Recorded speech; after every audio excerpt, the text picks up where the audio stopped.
ప్రవచనకర్త గారి పరిచయం ఆల్రెడీ అందరికీ మనకు ప్రవచనకర్త గారు తెలుసు. మరొక్కసారి వారి గురించి, వీరి పేరు పూజ్య శ్రీ స్వామి శాంతానంద పురోహిత్ గారు. వీరు మన శక్తిపీఠం వ్యవస్థాపకులైనటువంటి శ్రీ ఊట్కూరు యజ్ఞనారాయణరావు దంపతులకు జన్మించారు. వీరు శాక్తేయ సహస్ర కిరణం మరియు గోకర్ణ గౌరవ బిరుదాంకితులు. వీరు పిలిస్తే పలికే మంచి మనసున్న మహారాజు. వీరు మన నారాయణపేటను ధర్మనగరిగా మార్చాలన్న దృఢ సంకల్పంతో అతి చిన్న వయసులోనే అన్నింటినీ త్యజించి మన నారాయణపేటలో శ్రీ సంతమఠ మూల మహాసంస్థానం ఆధ్వర్యంలో శక్తిపీఠాన్ని నెలకొల్పిన సనాతన ధర్మ రథసారథి. వీరు మన హిందూ సనాతన ధర్మాన్ని కాపాడడానికి నిరంతరంగా వివిధ మాధ్యమాల ద్వారా రకరకాలుగా జనజాగృతం చేస్తున్నారు. వీరు 2016వ సంవత్సరంలో 5 ఎకరాల స్థలములో 1008 హోమకుండాలతో మహాలక్ష్మి యాగాన్ని అంగరంగ వైభవంగా నిర్వహించారు. అలాగే 2018వ సంవత్సరంలో తెలంగాణలో ఎక్కడ లేని విధంగా నారాయణపేటలోని జీపీ శెట్టి ఫంక్షన్ హాల్లో 150 మంది ఋత్వికులతో సహస్ర చండీ యాగాన్ని 5 రోజుల పాటు నిర్వహించి మన నారాయణపేట యొక్క దశ దిశలను మార్చడం జరిగింది. అలాగే నారాయణపేటను వనపర్తి డిస్టిక్లో కలుపుతున్నారని తెలిసిన వెంబడే మొట్టమొదటిసారిగా స్పందించి నారాయణపేటను ప్రత్యేక జిల్లాగా చేయాలని నిరాహారదీక్ష చేయడం జరిగింది. తర్వాత ఏం జరిగిందో మీకే తెలుసు, మన నారాయణపేట జిల్లాగా మారిపోయింది. వీరు నేటి ఆధునిక కాలంలో కనీసం ఎవరితో మాట్లాడకుండా, సెల్ ఫోన్ లేకుండా ఎవరు కూడా ఒక్క నిమిషం పాటు ఉండరు. అటువంటిది ఈ ఆధునిక కాలంలో కూడా 41 రోజుల పాటు మౌన దీక్ష చేసి వాక్శుద్ధి గావించుకున్నటువంటి గొప్ప మహనీయులు. గత కొన్ని సంవత్సరాలుగా అన్నపూర్ణేశ్వరి నిత్యాన్నదాన సత్రాన్ని ఏర్పాటు చేసి ఎంతోమంది ఆపన్నులకు ఆపన్న హస్తం అందిస్తున్నారు. అలాగే సురభి గోశాలను ఏర్పాటు చేసి ఎన్నో గోమాతలను సంరక్షిస్తున్నారు. అందరికీ ఆధ్యాత్మిక జ్ఞానాన్ని అందించాలనే ఉద్దేశంతో శ్రీ మహాగణపతి బ్రహ్మోత్సవాల్లోనూ, శ్రీ దేవీ శరన్నవరాత్రి బ్రహ్మోత్సవాల్లోనూ వివిధ ప్రాంతాల నుండి ప్రవచనకర్తలను పిలిపించి ఆధ్యాత్మిక జ్ఞానాన్ని మనందరికీ అందిస్తున్నారు. అలాగే మన హిందూ పండుగల గురించి అందరికీ తెలియజేయాలనే ఉద్దేశంతో అన్ని రకాల పండుగలను అంగరంగ వైభవంగా జరుపుకున్నారు. ప్రతి ఒక్కరికి భగవద్గీత గురించి తెలియాలని ఇంటింటికి భగవద్గీత కార్యక్రమాన్ని చేపట్టారు. అలాగే ఆన్లైన్లో కూడా భగవద్గీత శ్లోకాలను నేర్పించారు. నేటి కలియుగంలో యజ్ఞయాగాదుల కన్నా భగవన్నామ స్మరణ ద్వారానే మోక్షం లభిస్తుంది. కాబట్టి శ్రీమాత నామలేఖన లోక కళ్యాణ మహాయజ్ఞాన్ని ఏర్పాటు చేసి ప్రతి ఒక్కరూ మహాలక్ష్మి అమ్మవారి నామం జపించే యజ్ఞాన్ని ఏర్పాటు చేశారు. వ్యక్తికి సంస్కారం ఆభరణం కాబట్టి అందరికీ భగవద్గీత శ్లోకాలను, లలిత సహస్రనామాలను మొదలైనటువంటి వాటిని నేర్పాలనే సదుద్దేశంతో మన శక్తిపీఠంలో జగద్గురు ఆదిశంకర సంస్కార కేంద్రాన్ని ఏర్పాటు చేసి ఉచితంగా అందరికీ అత్యంత మహిమాన్వితమైనటువంటి అమ్మవారి స్తోత్రాల్లో ముఖ్యమైనటువంటి శ్రీలలిత సహస్రనామ స్తోత్రాన్ని నేర్పిస్తున్నారు. అలాగే సమీప భవిష్యత్తులో బైరంకొండ గ్రామం దగ్గర 60 ఎకరాల స్థలములో శ్రీచక్రాపురాన్ని నెలకొల్పి భవ్యమైన, దివ్యమైన అన్ని రకాల హంగులతో అనేకమైనటువంటి సేవలను ప్రారంభించాలన్నది స్వామిగారి సంకల్పం. అందులో శక్తిపీఠం ఆశ్రమం, సురభి గోశాల, హైందవ ఇంటర్నేషనల్ స్కూల్, జగద్గురు ఆదిశంకర స్మార్త వేద విద్యాలయము, శారదా గ్రంథాలయము, జగద్గురు ఆదిశంకర స్మృతివనము, నిత్యాన్నదాన సత్రము, ధన్వంతరి ఆయుర్వేద వనము, పతాంజలి ధ్యాన మందిర్, కృష్ణా సుధామ యాత్రీ నివాస్, శ్రీ యజ్ఞనారాయణ యాగశాల, వేదజనని సభామంటపం, కళ్యాణ మంటపం, లలిత కళాభవనము, శ్రీ మహాలక్ష్మీ దేవాలయము, శ్రీ వెంకటేశ్వర స్వామి దేవాలయము, సరస్వతి సాహిత్య కేంద్రము, విష్ణు తీర్థము, లక్ష్మీ తీర్థము మొదలగునవి. ఇలా ఎన్నెన్నో రకాలైనటువంటి సేవలను ప్రారంభించబోతున్నాము. అలాగే ఇంకా చాలా రకాల దేవాలయాల నిర్మాణము, మరెన్నో ఇతర సేవా విభాగాలను కూడా నెలకొల్పాలని స్వామి గారి సంకల్పించనైనది. ఇలా వీరు చేసిన సేవలు అనిర్వచనీయం, అద్వితీయం, అభినందనీయం. వీరు మన నారాయణపేటలో జన్మించినందుకు మనం ఎంతో అదృష్టవంతులుగా భావిస్తున్నాం. వీరు మన నారాయణపేటను ధర్మనగరిగా మార్చాలన్న సంకల్పంలో మనల్ని కూడా భాగస్వాములుగా చేసినందుకు మనందరం వారికి ఎంతగానో రుణపడి ఉన్నాం. అలాగే త్వరలో వారి సంకల్పం కూడా నెరవేరాలని, ఆ అమ్మవారి కృపా కటాక్షాలు మనందరిపై ఎల్లవేళలా ఉండాలని ప్రార్థిస్తున్నాం. నేటి మన స్వామీజీ గారు ప్రవచనకర్తగా విచ్చేయడం చాలా ఆనందకరం. మీ అందరి కరతాళ ధ్వనుల మధ్య మరొక్కసారి మన ప్రవచనకర్త అయినటువంటి పూజ్య శ్రీ స్వామి శాంతానంద పురోహిత్ గారికి స్వాగతం పలుకుతూ శిరస్సాష్టాంగ ప్రణామాలను సమర్పించుకుంటున్నాము. తదుపరి స్వామిగారి పాదపద్మాలకు నమస్కరిస్తూ తమ ప్రవచనాన్ని ప్రారంభించవలసిందిగా కోరుచున్నాం.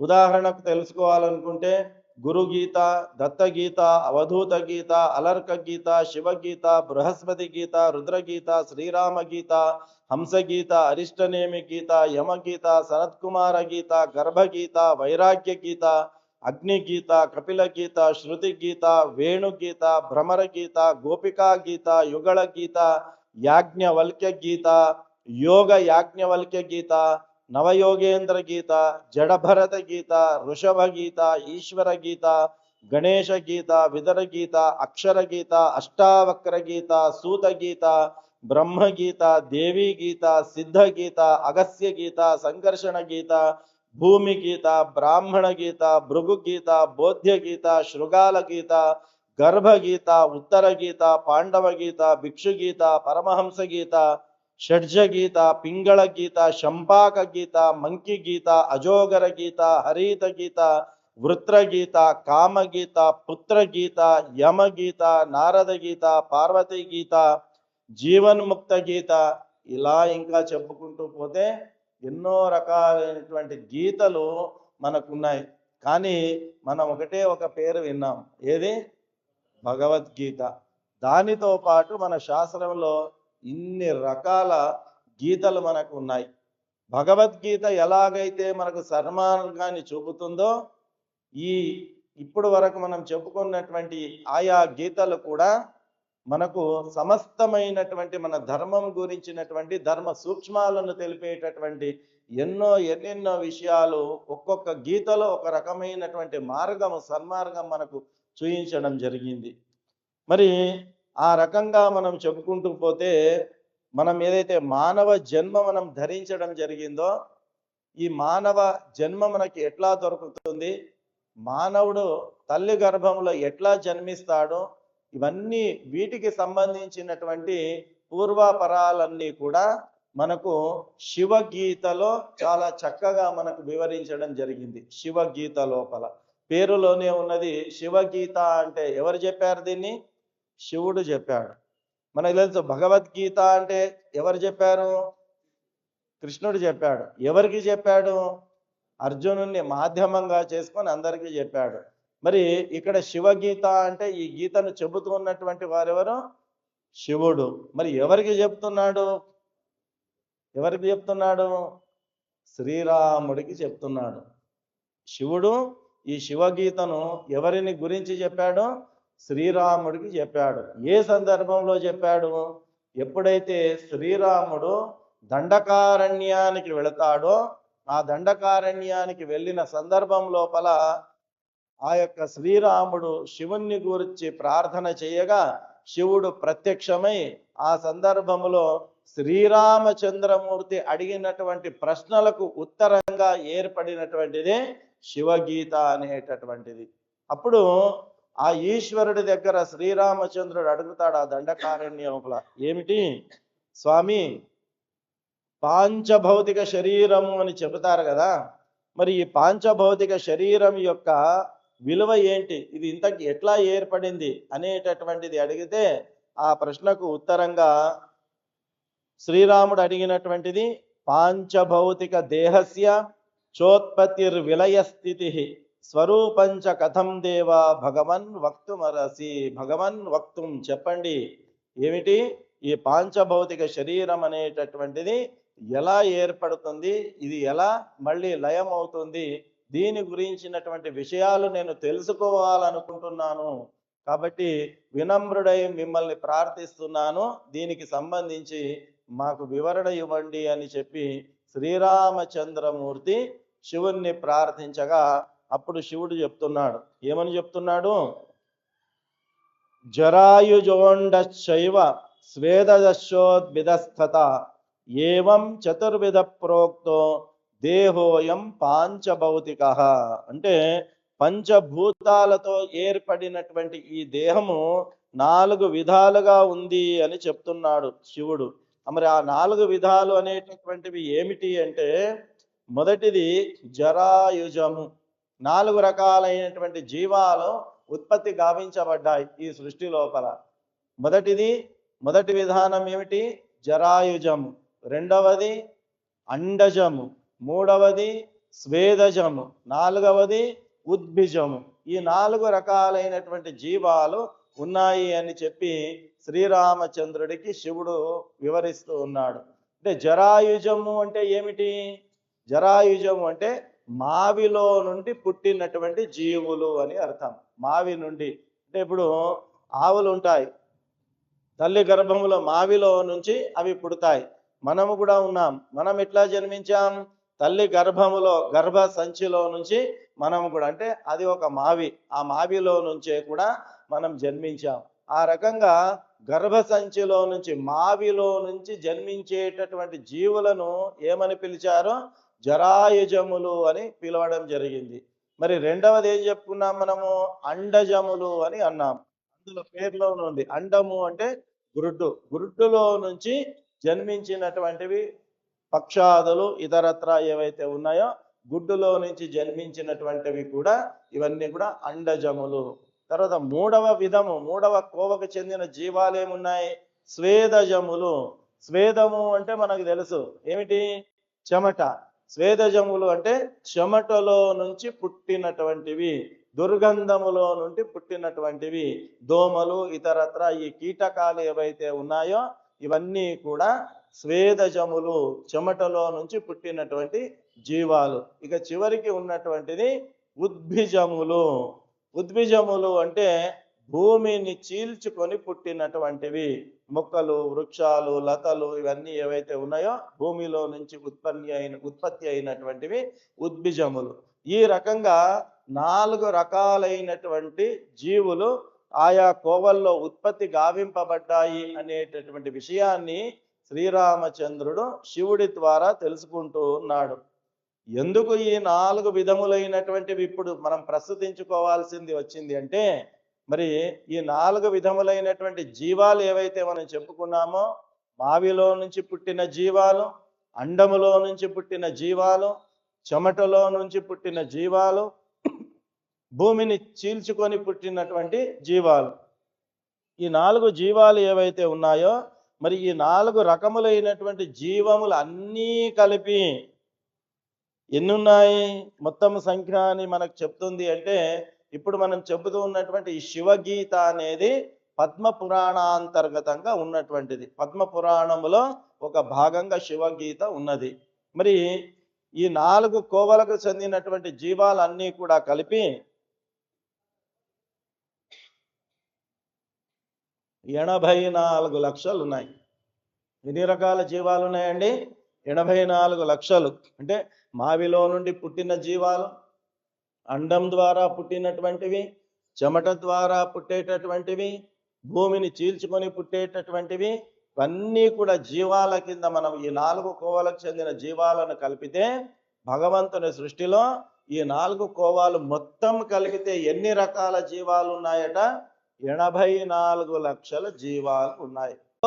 మనిషి పుట్టిన తర్వాత కూడా తల్లి చేతికి వెళ్ళేటటువంటి అవకాశం చాలా తక్కువగా ఉండేది. ఆ ఇళ్లలో ఉండేటటువంటి జీవ జాతులు ఏవైతే ఉన్నాయో అవి తినివేయకుండా ఇంట్లో ఉన్నటువంటి పెద్దలు కట్టెలు పట్టుకొని అక్కడ ఉన్న కుక్కలు కానీ, పిల్లులు కానీ, ఇతర జీవజాతులు కానీ దగ్గరికి రాకుండా రక్షణగా ఉండేటటువంటి వారట. అంటే నీవు గర్భములో ఉన్నప్పుడు కష్టాన్ని అనుభవించావు, నువ్వు బయటికి వచ్చిన తర్వాత కూడా నీకు రక్షణ అనేటటువంటిది లేదు.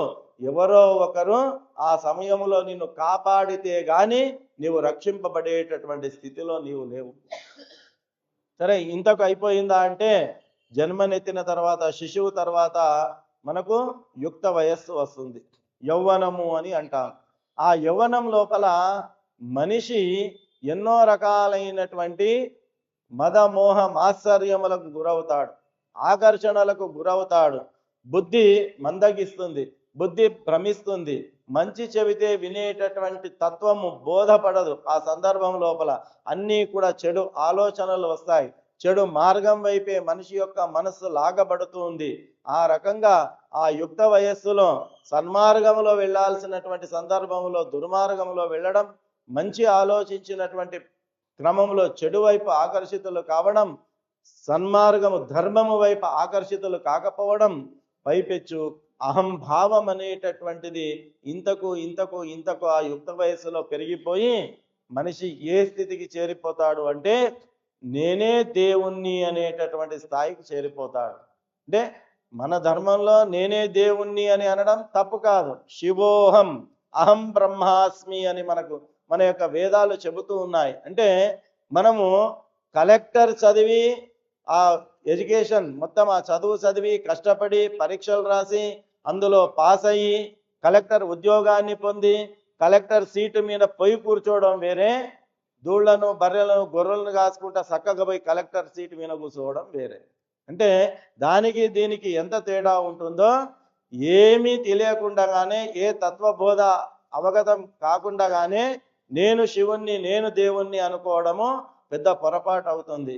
కాబట్టి ఇలాంటి ధర్మతత్వము తెలుసుకోకుండానే, ఇలాంటి ధర్మ మార్గంలో ఉండకుండానే అన్యాయం ఆక్రాంతాల మార్గంలో వెళుతూ నేనే భగవంతుని అనేటటువంటి స్థాయికి ఆ యొక్క యౌవన అవస్థలో మనిషి చేరుకుంటాడు. గర్వం అనేది మితిమీరిపోతుంది. ఏమిటి? నా అంత అందగాడు లేడు అనే ఒక గర్వం, నా అంత చదువుకునేటటువంటి వాడు లేడు అనే ఒక గర్వం, నా అంత సంపాదించేవాడు లేడు అనే ఒక గర్వం, నా అంత అందమైన భార్య ఎవరికి లేదు అనే ఒక గర్వం, నాకున్నటువంటి జ్ఞానవంతులైన పుత్రులు సంతానం ఎవరికి లేదు అనే ఒక గర్వం, నాకున్నంత వ్యాపారం ఎవరికి లేదు అనే ఒక గర్వం, నా దగ్గర ఉన్నంత ఆస్తి అంతస్తులు డబ్బులు ఎవరితో లేవనే ఒక గర్వం, ఏదో ఒక మాయలో పడి ఏదో ఒక గర్వ మోహములో పడి వ్యక్తి తనంతట తాను ఉన్నతుడుగా భావిస్తాడు. ఆ సందర్భంలో ఏమి చెప్పినా కూడా ధర్మ సూక్ష్మాలు వాడి చెవికి పడవు. ఎందుకంటే ఆ సందర్భంలో మనిషి ఎట్లాగా వ్యవహరిస్తాడు అంటే దుర్యోధనుడిలా వ్యవహరిస్తాడు. ఎందుకు ఈ మాట చెప్పాల్సి వస్తుందంటే అప్పుడు దుర్యోధనుడికి అడుగుతారు, అయ్యా నీవు ఎందుకు ఇట్లా వ్యవహరిస్తావు, ధర్మము అధర్మం అంటే నీకు తెలియదా అని అడిగితే అప్పుడు దుర్యోధనుడు చెప్పిన జవాబు ఏమిటంటే జానామి ధర్మం నచమే ప్రవృత్తి. దానికి జవాబు ఏం చెప్పాడు దుర్యోధనుడు? నాకు తెలియదు అనుకుంటున్నావా? జానామి, నాకు తెలుసు. జానామి ధర్మం నచమే ప్రవృత్తి, జానామి అధర్మం నచమే నివృత్తి. అయ్యా నాకు ధర్మం అంటే ఏమిటో అధర్మం అంటే ఏమిటో నాకు తెలుసు, పాపం అంటే ఏమిటో పుణ్యం అంటే ఏమిటో నాకు తెలుసు, ఏది మంచో ఏది చెడో నాకు తెలుసు. జానామి ధర్మం నచమే ప్రవృత్తి, ధర్మం అంటే తెలుసు కానీ ఆ ధర్మాన్ని ఆచరించడం నా ప్రవృత్తి కాదు. జానామి అధర్మం, ఏది అధర్మమో కూడా నాకు తెలుసు. నచమే నివృత్తి, ఇది అధర్మం అని తెలిసినా కూడా దానిని నివృత్తి చేసుకోలేకపోతున్నాను, దాని నుంచి దూరంగా ఉండలేకపోతున్నాను, ఆ అధర్మాన్ని చేయకుండా ఉండలేకపోతున్నాను అని చెప్పి దుర్యోధనుడు జవాబిస్తాడట. ఆ యొక్క యుక్త వయస్సులో ప్రతి ఒక్కరూ కూడా ఏ అంశలో ఉంటారో దుర్యోధనుని అంశలో ఉంటారు. అంటే వాళ్ళకి తెలియదా? తెలుసు. అయినా కూడా నచమే నివృత్తి, దాన్ని దూరం చేసుకునేటటువంటి పరిస్థితిలో వాళ్ళు ఉండరు. ఎందుకొరకు? చెప్పినటువంటిది స్వీకరించేటటువంటి స్థితిలో వారు ఉండరు కాబట్టి అటువంటివి మృగ్యమైపోయినాయి. ఆత్మీయత అనుబంధాలు అనేటటువంటివి కానరాకుండా పోయాయి. దయా జాలి కరుణ అనేటటువంటివి సమాజంలో అక్కడక్కడ మెల్లమెల్లగా అవి క్షీణించిపోతున్నాయి. మొన్న ఒక సందర్భం మాత్రమే నేను ప్రస్తుతిస్తాను. ఒక వ్యక్తిని హైదరాబాద్ నుంచి నారాయణపేట తీసుకొస్తున్నారు. అందరూ ఏం ప్రచారం చేశారంటే ఆ వ్యక్తి పోయినాడు అని ప్రచారం చేశారు. అందరూ ఏం చేశారు? పూలదండలు పట్టుకొని బండ్ల మీద ఎక్కి అందరూ కూడా ఆ ఇంటికి పూలదండలు పట్టుకొని వచ్చారు. తీరా వచ్చి చూస్తే పాపం ఆయన చనిపోలేదు, ఇంకా కొని ఊపిరితోనే ఉన్నాడు. అక్కడ వచ్చిన వాళ్ళంతా కూడా ఎంత బాధపడి ఉంటారని అనుకుంటే ఒక దండ వేస్ట్. ఎందుకంటే కష్టపడి దండ కొనుక్కొచ్చిండ్రు, తర్వాత ఎంతో విలువైనటువంటి సమయాన్ని త్యజించి దుకాణాలు బంద్ చేసుకొని వచ్చిండ్రు. అక్కడ దుకాణం బాయ్, వ్యాపారం బాయ్, పైసలు బాయ్, దండ ఉత్తగా ఇంతసేపు ఊకనే నిలబెడితే అంటే వీడు సస్తే బాగుండే అనేటటువంటి పరిస్థితికి ఈరోజు మానవ సమాజం తయారయ్యింది. అంటే దయా, జాలి, కరుణ అనేటటువంటివి సమాజంలో ఎక్కడా కూడా మిగలట్లేదండి. స్వార్థం పెరిగిపోయింది. ఈరోజు మా దగ్గర చూస్తుంటాం, ఎవరైనా చనిపోయినప్పుడు దినవారాలు చూడడానికి వస్తారు. దినవారాలు చూడడానికి వచ్చినప్పుడు అయ్యా దినవారం ఎప్పుడు చేయాలి అంటే, అయ్యా శాస్త్రం ప్రకారము దశావహం, ఏకాదశం, ద్వాదశాహం చేయాలా, 10వ రోజో 11వ రోజో 12వ రోజో దినం చేయాలంటే, లే స్వామి కొడుకు బొంబాయికి వెళ్ళి వచ్చిండు, మళ్ళీ బొంబాయికి పోవాలా, 3 రోజుల చెంపు పట్టనికి రాదా అని అడుగుతారు. లేదమ్మా 3 రోజుల పట్టనికి రాదంటే, పోనీ కనీసం 5 రోజుల్లో. అంటే పరిస్థితి ఎట్లయింది అంటే, కన్న తల్లిదండ్రులు చనిపోతే కూడా ఒక 10 రోజుల సమయాన్ని వాళ్లకు కేటాయించలేనటువంటి దుస్థితిలో ఈరోజు సమాజం చేరుకున్నది. అంటే మనం సంపాదించినటువంటి ఆస్తులు కానీ అంతస్తులు కానీ ఇవన్నీ మనకి ఎందుకు ఉపయోగపడతాయి? మొన్ననే ముంబై లోపల జరిగిన ఘటన, తల్లిదండ్రులు వాళ్ళు బతికి ఉన్నప్పుడు, శరీరం గట్టిగా ఉన్నప్పుడు వాళ్ళ కలగన్నారు. ఏమని కలగన్నారు? నా కొడుకును మంచిగా చదివించాల, మంచిగా చదివించి సాధకుని చేయాలా, ఉన్నత విద్యావంతుని చేయాలా. మా జీవితంలో ఏకైక లక్ష్యం ఏమిటి అంటే నా కొడుకు అమెరికాకు పోవాలా. ఆ తల్లిదండ్రుల యొక్క ఏకైక లక్ష్యం ఏమిటి? నా కొడుకు అమెరికాకు పోవాలా. మరి తల్లిదండ్రులు ఏది సంకల్పించినా, తల్లిదండ్రులు అంటే భగవత్ స్వరూపులు కాబట్టి వాళ్ళు ఏది సంకల్పించినా అది తప్పకుండా జరిగి తీరుతుంది. కాబట్టి వాళ్ళ సంకల్పం నెరవేరింది. కొడుకు విద్యావంతుడైనాడు, మంచి ఉద్యోగం వచ్చింది, అమెరికాకు పోయినాడు. అమెరికాకు పోయిన తర్వాత కొన్ని సంవత్సరాలు గడిచిపోయినాయి. శరీరం ఎప్పుడు ఇట్లాగే ఉంటుందా? ఆ శరీరం క్షీణించిపోయింది, తల్లి చనిపోయింది. రాను రాను తండ్రి ఒకటే మిగిలాడు. ఆ తండ్రికి అనారోగ్యం వేస్తే హాస్పిటల్కి తీసుకుపోవాలా. ఎవరు తీసుకుపోవాలా? ఆ ఇంటి చుట్టుపక్కల ఉన్నటువంటి వాళ్ళు ఎవరో ఒకరు ఆ యొక్క అనారోగ్యంతో ఉన్నటువంటి ఆ వ్యక్తిని తీసుకెళ్లి హాస్పిటల్కి వెళ్ళి హాస్పిటల్ నుంచి ఫోన్ చేశారు కొడుకుకు. ఏమని ఫోన్ చేశారు? అయ్యా మీ తండ్రి గారు చాలా విషమ పరిస్థితిని ఎదుర్కొంటున్నారు, హాస్పిటల్లో జాయిన్ చేశాము, మీరు వస్తే బాగుంటుంది, చాలా సీరియస్గా ఉంది. అంటే ఆ కొడుకు చెప్పిన జవాబు ఏమిటి అంటే, నాకు సెలవులు లేవు, సెలవులు దొరకవు, నేను రాలేను అని చెప్పాడు. నాకు సెలవులు లేవు, సెలవులు దొరకవు, నేను రాలేను అని చెబితే అక్కడ తీసుకెళ్ళినటువంటి వాళ్ళే తలాగింత డబ్బులు వేసి ఆయనకు వైద్యం చేయించి ఇక వేరే ఇంకొక ఘటన జరిగింది ఢిల్లీ నగరం లోపల. అక్కడ ఇలాగే వాళ్ళు కూడా కలలు కన్నారు, కొడుకు అమెరికాకు పోవాలా, కొడుకు అమెరికాకు పోవాలా. తల్లిదండ్రులు సంకల్పం చేసి, ఇంతకుముందే చెప్పాను, తల్లిదండ్రులు ఏం సంకల్పం చేసినా జరిగి తీరుతుంది. భగవంతుడు ఆ సంకల్పానికి సహకారం చేస్తాడు. అమెరికాకు పోయాడు, చదువుకున్నాడు, ఆడనే ఒక మంచి పిల్లని చూసుకున్నాడు, ప్రేమించాడు, పెళ్లి చేసుకున్నాడు, పిల్లలు పుట్టారు, ఇల్లు కొనుక్కున్నాడు, గ్రీన్ కార్డు వచ్చింది, పర్మనెంట్ రెసిడెన్సీ వచ్చింది, అక్కడనే స్థిరపడ్డాడు. ఆయన ఒక 6 నెలల కాలం అయ్యింది తన తల్లిని చూడడానికి రాక. తల్లి ఒకటే ఉన్నది, ఓ మంచి పెద్ద కోట్ల రూపాయలతో కూడిన ఫ్లాట్, అన్ని వసతులు పెట్టిండు, అక్కడ తల్లిని పెట్టిండు, ఒక పని మనిషిని పెట్టాడు. ఆ పని మనిషి కూడా ఏదో కారణం చేత ఏమి ఇబ్బంది వచ్చిందో ఒక 4 రోజులు 5 రోజులు వారం రోజులు అయినా కూడా పనికి రాలేదు. 6 నెలల కాలం అయ్యింది. కొడుకుకు తల్లి ఎట్లాగుందో ఫోన్ చేసే టైం దొరకలేదు, తల్లి ఎట్లాగుందో వచ్చి చూసే సమయం దొరకలేదు. 6 నెలలు అయిన తర్వాత ఏ పరమాత్ముడు బుద్ధి ఇచ్చాడో వాడు అమ్మని చూద్దామని చెప్పి ఇండియాకు వచ్చినాడు. ఇండియాకు వచ్చి తన ప్లాట్ తీసి చూస్తే సోఫా పైన తల్లి యొక్క అస్థి పంజరం దర్శనం ఇచ్చింది ఆయనకు. అంటే ఆమె చనిపోయి ఎన్నో రోజులయ్యింది, కనీసం ఆమెను చూసే వాళ్ళు గతి లేకపోయినారు. ఇటువంటి చదువులు, ఇటువంటి డబ్బులు ఎంతవరకు మనకు ఉపయోగపడతాయి, మనం ఇది ఆలోచించాల్సినటువంటి అవసరం ఉన్నది. కాబట్టి జగద్గురు ఆదిశంకరాచార్యుల వారు చెబుతున్నటువంటిది ఇదే. డబ్బును శరీరాన్ని రెండిటిని కాపాడుకోండి. డబ్బు ఉన్నంత వరకే వ్యక్తికి విలువ, శరీరంలో బలం ఉన్నంత వరకే వ్యక్తికి విలువ.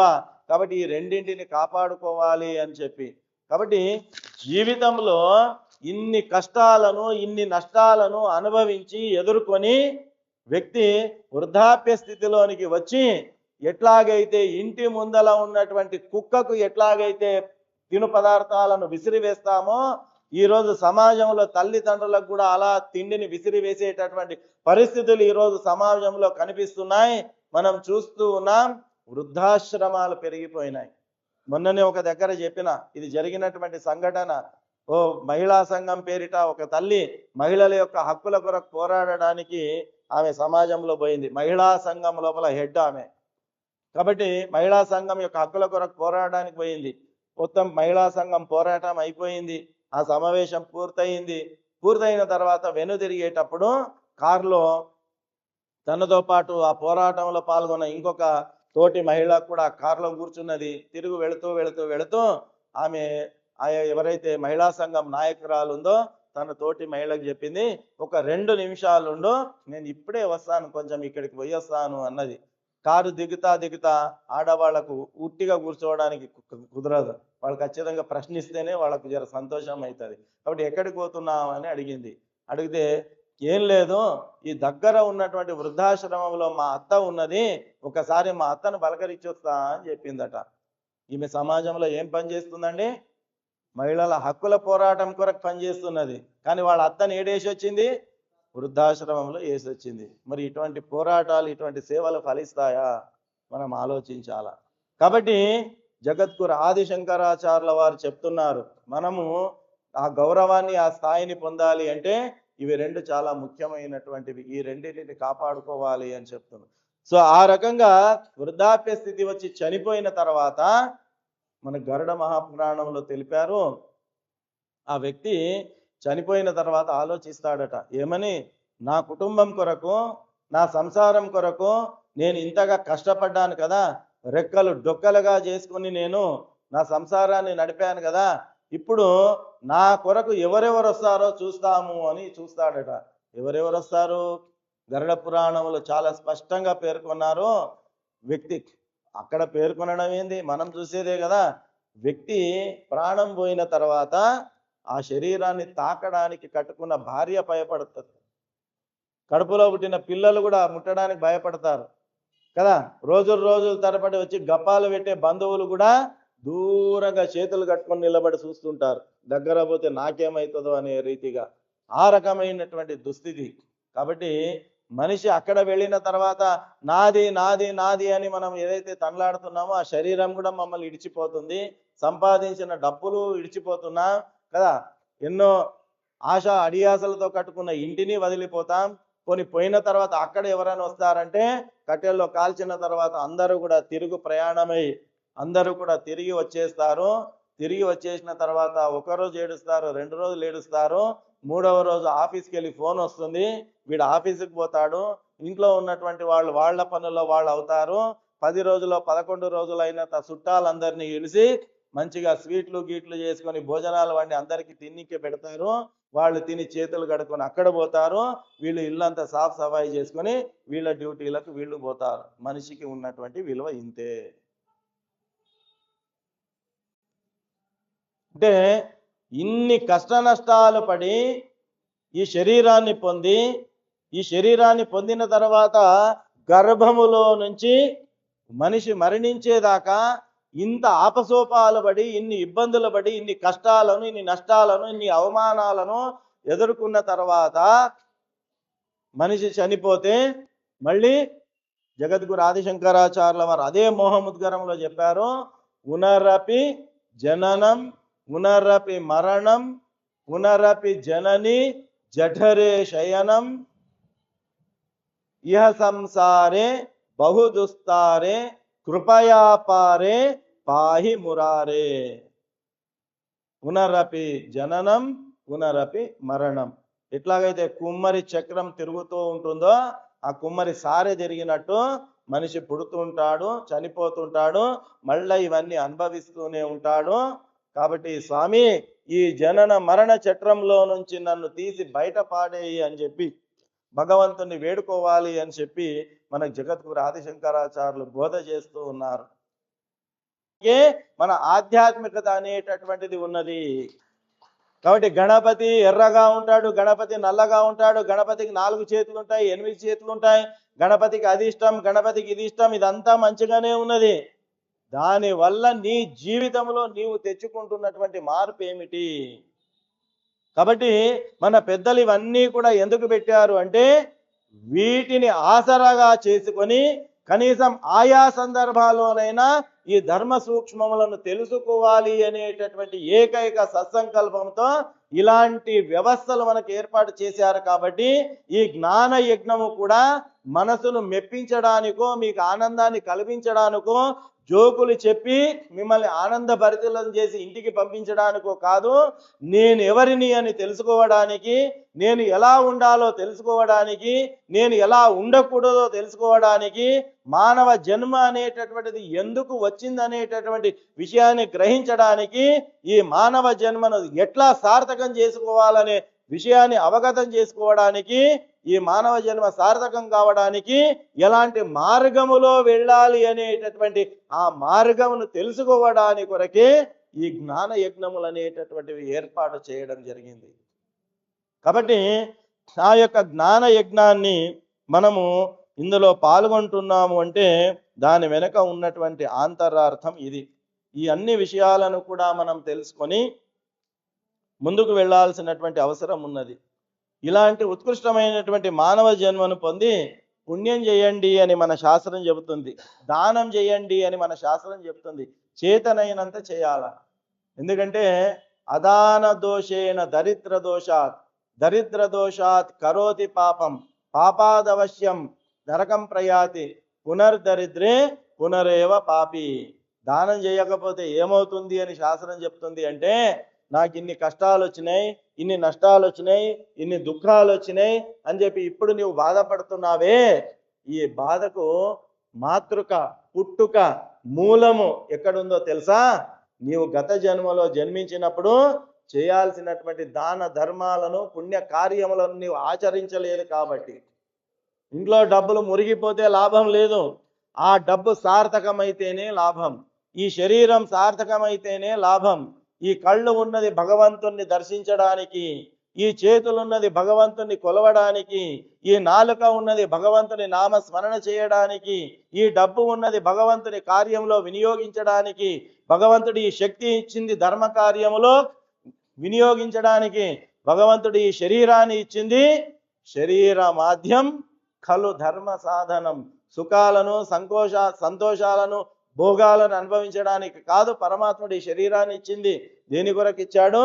శరీర మాధ్యం ఖలు ధర్మ సాధనం, ధర్మ సాధన చేయడానికి, ధర్మ పథములో నడవడానికి, భగవత్ కార్యములో పాల్గొనడానికి, భగవత్ కైంకర్యం చేయడానికే నీ శక్తిని, నీ యుక్తిని, నీ జ్ఞానాన్ని, నీ డబ్బును, శరీరాన్ని నీకు అనుగ్రహించాడు. కాబట్టి ఉన్నది మొత్తం ధారపోయండి అని ఏ శాస్త్రం చెప్పదు, ఏ ధర్మం చెప్పదు, ఏ గురువు చెప్పడు. కానీ ఉన్న దాంట్లో కొంతనైనా దానం చేయాలి అని మన శాస్త్రం చెప్తుంది. ఎందుకొరకు? మన కొరకు, మన ఆత్మ ఉద్ధరణ కొరకు. అదాన దోషేణ దరిద్ర దోష. నువ్వు దానం చేయకపోతే ఏమవుతుంది నాయన అంటే, ఈ జీవితంలో ఏ దారిద్ర్య బాధను నీవు అనుభవిస్తున్నావో ఆ దారిద్ర్య బాధ నీకు ఎట్లా కలిగిందయ్యా అంటే, నువ్వు దానము చేయలేకపోయినావు కాబట్టి నీకు ఈ దారిద్ర్యం కలిగింది. అదాన దోషేణ దరిద్ర దోషాత్, దరిద్ర దోషాత్ కరోతి పాపం. ఈ దారిద్ర్యం కలిగింది అనుకోండి, మనిషి ఏం చేస్తాడు? పాపాలు చేస్తాడు. మన దగ్గర లేనప్పుడే ఎవరి నుంచి దోచుకోవాలా, ఎక్కడొస్తే దొరుకుతుంది, ఏం చేస్తే దొరుకుతుంది అనేటటువంటి ఆలోచనలో అది ధర్మమా అధర్మమా అనేటటువంటి విచక్షణను కోల్పోయి ఏం చేస్తే డబ్బులు వస్తాయి అనేటటువంటి ఆలోచనలో మనం పడిపోతాం. కాబట్టి భగవంతుడు చెప్పాడు శరీరాన్ని డబ్బును ఈ రెండిటిని కాపాడుకోండి అని చెప్పి శంకరాచార్యుల వారు చెప్పినటువంటి విషయం. ఈరోజు అందరు ఏమంటారంటే నేను ఇన్ని పూజలు చేస్తాను, ఇన్ని పురస్కారాలు చేస్తాను, కానీ భగవంతుడు నాకే ఎందుకు ఇన్ని కష్టాలు ఇచ్చాడు? నీ కష్టాలకు కారణం ఎవరు? నీవే. గత జన్మంలో మనం చేసుకున్నటువంటి పాప పుణ్య కర్మలు ఏవైతే ఉన్నాయో అవే ఈ జన్మ లోపల సుఖ దుఃఖాలుగా వస్తాయి. నీవు పాపం చేసుకుంటే ఈ జన్మలో దుఃఖం రూపంలో అనుభవిస్తావు, నువ్వు పుణ్యం చేసుకుంటే ఈ జన్మలో సుఖం రూపంలో నువ్వు అనుభవిస్తావు. ఈ పాప పుణ్యాలు అనేటటువంటివి మనము మనస్సుతో పాప పుణ్యం జరుగుతుంది, శరీరంతో పాప పుణ్యం జరుగుతుంది, మాటతో పాప పుణ్యం జరుగుతుంది. ఏ దానితో మనం పాప పుణ్యాలు చేస్తామో వాటితోనే మనం అనుభవిస్తాం. శరీరంతో పాపం చేశామా వ్యాధులు వస్తాయి, రోగాలు వస్తాయి, షుగర్లు వస్తాయి, బీపీలు వస్తాయి, హార్ట్ రోగాలు వస్తాయి, యాక్సిడెంట్ అయ్యి కాళ్ళు ఇరుగుతాయి, చేతులు ఇరుగుతాయి, లేకపోతే ఇంకో రకమైనటువంటివి. ఎందుకు ఇవన్నీ వస్తున్నాయి? ఇప్పుడు ఈ శరీరంతో నీవు అప్పుడు పాప కర్మలను చేసావు కాబట్టి అదే శరీరంతో ఆ పాప కర్మల యొక్క ఫలితాన్ని అనుభవిస్తున్నావు. నేను ఏమి అనలేదు కాబట్టి, కానీ నన్ను ఇట్లా అన్నాడు అట్లా అన్నాడు, నా మనసు చాలా బాధ అవుతుంది, మనసు ప్రశాంతంగా లేకుండా పోయింది, చాలా అవమానానికి గురవుతున్నాను అని చెప్పి కొందరు భావిస్తుంటారు. ఇప్పుడు నీవేమి అనలేదేమో, కానీ గత జన్మలో నీవు ఎవరికో ఏదో మాట అని వాళ్ళని ఇబ్బంది పెట్టి ఉంటావు కాబట్టి ఈ రోజు ఈ జన్మలో అవే మాటలతో మళ్ళీ నీవు ఇబ్బంది పడుతున్నావు. కాబట్టి పాపదాప్య దశ వచ్చినప్పటికీ కూడా ఇంతకుముందు చెప్పుకున్నట్టు అవమానాలు లేకుండా, కష్టాలు లేకుండా, నష్టాలు లేకుండా అత్యంత గౌరవంతో జీవించేటటువంటి స్థితిని భగవంతుడు కల్పిస్తాడు. ఆ శరీరానికి అన్ని సౌఖ్యాలు ఇస్తాడు, ఎలాంటి రోగాలు అనేటటువంటివి ఇవ్వవు. పుణ్యాత్ముడప్ప ఉదయం 10 గంటలకు చూస్తే 10:15కే చచ్చిపోయిండు అని కొందరు గురించి మాట్లాడుకుంటుంటాం. అంటే ఏంది? ఎవరితో సేవలు చేయించకుండగా, ఎవరితో మాటలు పడకుండగా వాడు ఉన్న వ్యక్తి ఉన్నట్టు ఉండే ప్రాణాలను వదిలిపెడతాడు. పుణ్యమూర్తులు అని అంటారు. అటువంటి అవస్థ దొరకడం కూడా మామూలుగా కాదు, కొన్ని కోట్ల జన్మలు చేసుకుంటే కానీ అటువంటి యోగము అనేటటువంటి దొరకదు మనకు. కాబట్టి జీవితంలో మనం చేసేటటువంటి కర్మల ద్వారానే సుఖ దుఃఖాలు మనం అనుభవిస్తున్నాం.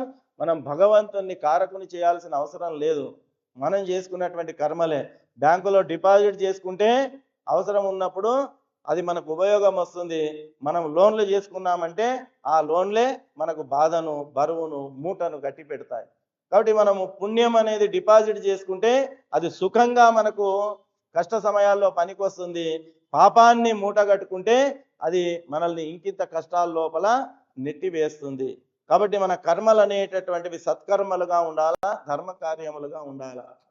కాబట్టి ప్రతి వ్యక్తి జీవితంలో కూడా ఆశ అనేటటువంటిది చాలా చాలా చాలా విషము కంటే విషమమైనటువంటిది ఆశ అనేటటువంటిది. మనిషికి తృప్తి అనేటటువంటిది లేదు జీవితం లోపల.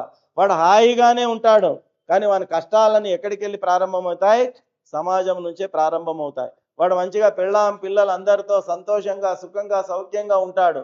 వాడిని ఇంటి ఎదురుగా ఉన్నటువంటి వాడు కారు కొన్నాడు అనుకోండి, ఈ బైక్ ఉన్నోనికి ఆ రోజు నుంచి లోపల చంచలం స్టార్ట్ అవుతుంది. అప్పటి వరకు అదే బైక్ మీదే సుఖంగా సౌఖ్యంగా పోయిండు, కానీ ఇంటి ఎదురుగా ఉన్నోడు కారు కొనేసరికి వీని మనసులో స్టార్ట్ అవుతుంది, నేను ఎప్పుడు కారు కొనాలా, నేను ఎప్పుడు కారు కొనాలా, నేను ఎప్పుడు కారు కొనాలా.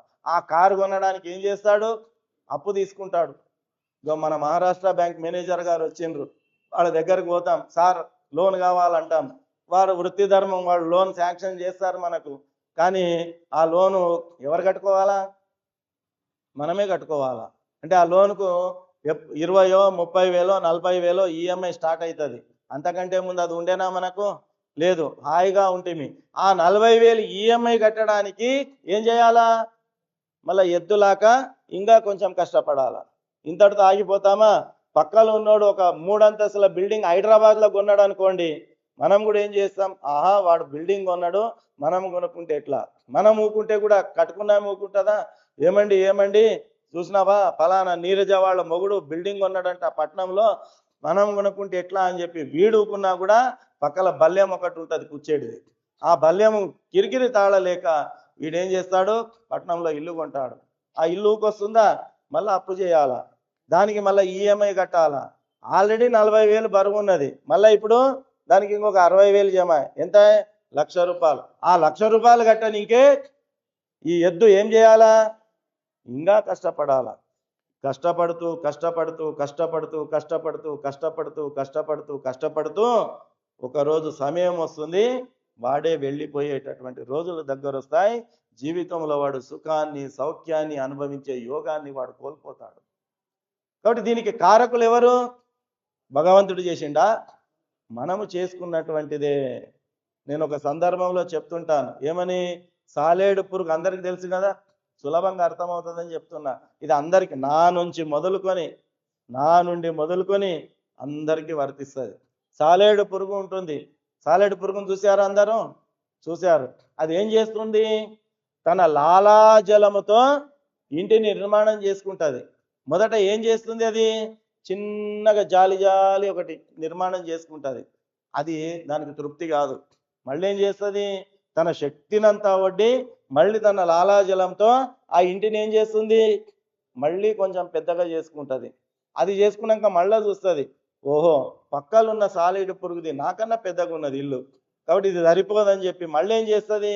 మళ్ళీ తన లాలాజలంతో ఆ ఇంటిని మళ్ళా ఇంకా కొద్దిగా పెద్దగా చేసుకుంటుంది. అట్లా పెద్దగా చేసుకుంటా ఆ సాలీడు పురుగు ఎక్కడ చచ్చిపోతుంది? తాను కట్టుకున్నటువంటి ఆ ఇంటి యొక్క తీగలు ఏవైతే ఉంటాయో అందులోనే ఇరకబడి ఆహారము దొరకక తన ప్రాణాన్ని అందులోనే కోల్పోతుంది. సాలీడు పురుగు చేసిన పనులే మనం చేస్తూ ఉంటాం. సాలీడు పురుగు చేసిన పనే మనం చేస్తుంటాం. కష్టాలు అనుభవిస్తాం, నష్టాలు అనుభవిస్తాం, అందులో కూరుకొని పోతాం, లేచే అవకాశం మనకు దొరకదు. కాబట్టి ఎప్పుడు ఈ మాయలో నుంచి వ్యక్తి ఎప్పుడు బయటపడతాడు అంటే ఆధ్యాత్మిక చింతన వంతబట్టినప్పుడు మాత్రమే.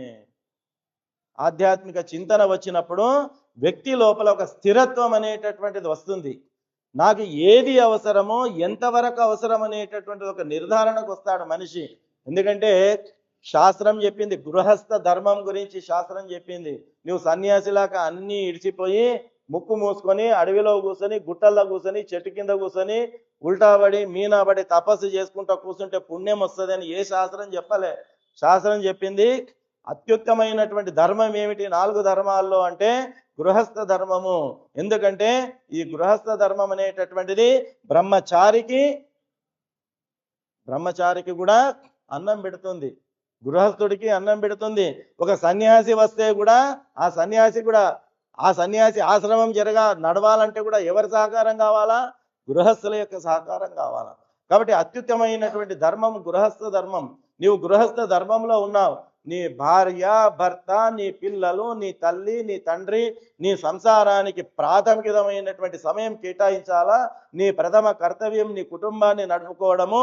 నీ కుటుంబాన్ని నడుపుకుంటూనే ఆ మాయలోనే ఇరుక్కుపోకుండగా ఎట్లాగైతే కమలం పువ్వు బురదలో పెరిగినప్పటికీ ఒక్కింత చుక్క కూడా బురద తనకు అంటకుండా అది ఎట్లాగైతే వికసిస్తుందో, సంసారం అనేటటువంటి బురదలో నీవు ఉన్నప్పటికీ కూడా ఆ బురద నీకు అంటకుండగా అటు సంసారాన్ని నడుపుకో, ఇటు ధర్మాన్ని కూడా ఆచరించు అని చెప్పి మన శాస్త్రం మనకు చెబుతుంది.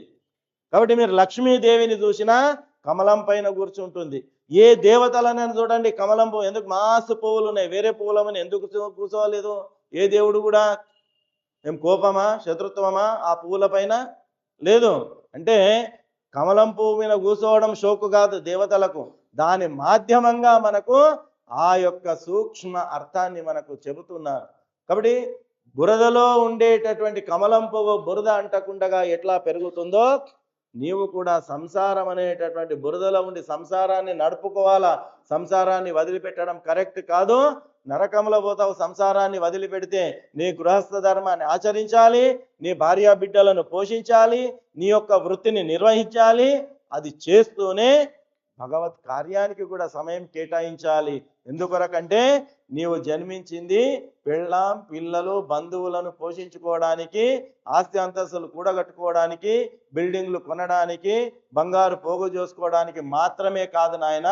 అది కేవలం నిమిత్తం మాత్రమే. నీకు అసలైన శరీరం ఈ భగవంతుడు ఇచ్చింది దేని కొరకు? ఈ ధర్మ కార్యం చేయడానికి. శరీర మాధ్యం ఖలు ధర్మ సాధనం, ఈ శరీరాన్ని ధర్మము కొరకు వినియోగించడానికి ఇచ్చారు కాబట్టి మన పనులు మనం చేసుకుంటూ ధర్మము వైపు అడుగులు వేయాలి అనేటటువంటిది మన శాస్త్రం మనకు తెలుపుతూ ఉంది. కాబట్టి మనిషి ఎప్పుడైతే మనిషిలో తృప్తి అనేది ఉండదో అప్పుడు జీవితంలో ఆయన ఏమీ సాధించలేడు. కాబట్టి మనము ఒకటి నిర్ణయం చేసుకోవాలా, మనకు ఒక ఇల్లు, 2 ఇళ్ళు, 10 ఇళ్ళు, ఒక లక్ష్యం ఏర్పాటు చేసుకొని ఒక ఒక వృత్తం గీసుకోవాలా. ఆ వృత్తాన్ని సాధించడానికి మనిషి కృషి చేయాలా, కానీ దాన్ని దాటి బయటికి వెళ్ళకూడదు. ఎందుకు? అత్యాశ ద్వారా మనం కష్టాలను కొని తెచ్చుకుంటున్నాం. కానీ బరువు ఎవరి మీద వేస్తాం?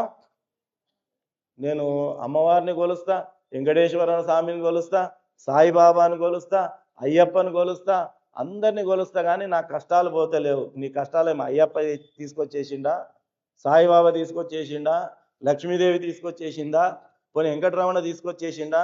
నీ కష్టాలకు శాస్త్రం చెబుతుంది 2 మన చెంత గట్టిగా ఉండాలా. ఒకటి మన ప్రయత్నం, మానవ ప్రయత్నం. రెండవది భగవంతుడి యొక్క అనుగ్రహం.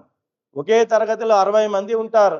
ఆ 60 మందిలో ఒకడే కలెక్టర్ అవుతాడు, మిగతా 59 మంది కలెక్టర్లు కారు. ఎందుకు?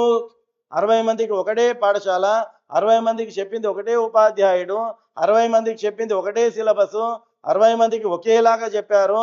ఒకడు కలెక్టర్ అవుతాడు, మిగతా వాడు కలెక్టర్ కారు. ఎందుకు? వాడు ఒక్కడే ప్రయత్నం చేశాడా? మిగతా వాళ్ళు కూడా అంతే ప్రయత్నం చేసి ఉంటారు. వీడికి మాత్రమే వచ్చింది, ఆ క్లాసులో ఇంకా మిగతా వాళ్ళకి రాలేదు. ఎందుకు అంటే వాడికి ప్రయత్నంతో పాటు భగవంతుని కృప వాడికి కలిగింది. వీడికి ప్రయత్నం చేశాడు కానీ భగవంతుని కృప వాడికి కలగలేదు. కాబట్టి నా జ్ఞానంతో నేను సంపాదిస్తున్నా అంటే నీ జ్ఞానం కేవలం జ్ఞానం పనిచేయదు, కేవలం నీ కష్టం పనిచేయదు. నీ జ్ఞానంతో పాటు నీ కష్టంతో పాటు ఈ శరీరానికి ఎవరి తోడు కావాలా? భగవంతుడి అనుగ్రహం అనేటటువంటి తోడు కావాలా. రైతు ఉంటారు, పక్కలనే పొలాలు, ఇద్దరు ఒకటే రోజు నాట్లు వేస్తారు, ఇద్దరు ఒకటే రోజు నీరు పోస్తారు, ఇద్దరు ఒకే రకంగా వ్యవసాయం చేస్తారు. ఒకడికి 100 సంచులు పడితే ఇంకోనికి 20 సంచులు పండుతుంది. కారణం ఏమిటి?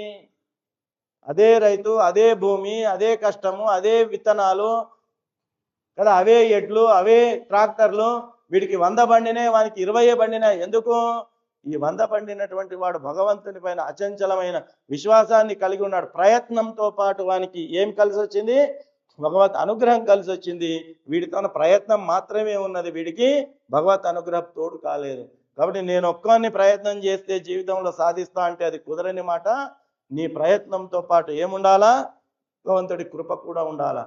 భగవంతుడు ఉన్నాడు, నేను పూజ చేసినా, యజ్ఞం చేసినా, యాగం చేసినా భగవంతుడు నన్ను కాపాడుతాడు అంటే అది కూడా దేవుడు ఒప్పడు. ఎందుకంటే శ్రీకృష్ణ పరమాత్ముడు ఇదే భగవద్గీతలో చెప్పాడు, కర్మణ్యేవాధికారస్యే మా ఫలేషు కదాచన. కర్మ చెయ్యి, ఫలితాన్ని నామే నిడిచిపెట్టన్నాడు కదా. కాబట్టి నువ్వేం చేయకుంటే కూడా నేను అనుగ్రహిస్తాను దేవుడు చెప్పలే. మన దేవుడు చాలా డిప్లొమాటిక్. ఎవరికి ఏమి ఇవ్వాలా అంతే ఇస్తాడు, ఎప్పుడు ఇవ్వాలా అప్పుడే ఇస్తాడు, ఎక్కడ ఇవ్వాలా అక్కడే ఇస్తాడు. కాబట్టి మనల్ని పుట్టించినటువంటి పరమాత్ముడు మనకైనా తెలివైన వాడు. ఎవరికి ఎప్పుడు ఏమి ఇవ్వాలో అప్పుడే ఇస్తాడు. 7 సంవత్సరాల పిల్లవాడు వచ్చి వాళ్ళ నాన్న దగ్గర కారు ఉంటుంది, తాళం ఇచ్చి నాన్న కారు నడుపుతా అంటే తండ్రి ఇస్తాడా? ఇయ్యడు. కాబట్టి మనం కూడా అడిగిన వెంబడే ఇవ్వడానికి వాడేం పిచ్చోడు కాదు.